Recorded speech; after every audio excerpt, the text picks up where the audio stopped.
আমি একজন ক্যান্সার রোগী। আমি এখানে ডাক্তারবাবু সপ্তর্ষি ঘোষ, তাকে দেখার পরে আমি এই হসপিটালে ভর্তি হই এবং এখানে স্বাস্থ্যসাথী কার্ডের মাধ্যমে আমার 30টি রেডিয়েশন এবং 2টি কেমো স্বাস্থ্যসাথী কার্ডের মাধ্যমে আমার ট্রিটমেন্ট হয়েছে। ডাক্তারবাবু এবং এখানকার সিস্টার এবং এই যে স্টাফ এত সুন্দর পরিষেবা দিয়েছে এবং এত সুন্দর ব্যবহার হয়েছে, যার জন্য আমি অতি তাড়াতাড়ি আরও পুনরায় সুস্থ হয়ে বর্তমানে আমি ক্যান্সার রোগ মুক্ত হয়েছি।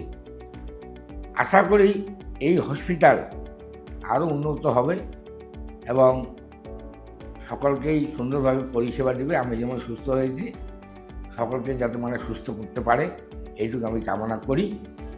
এখানকার এই হসপিটাল আরও যাতে সুনাম অর্জন করতে পারে, যার জন্য আমি আশাবাদী। নমস্কার।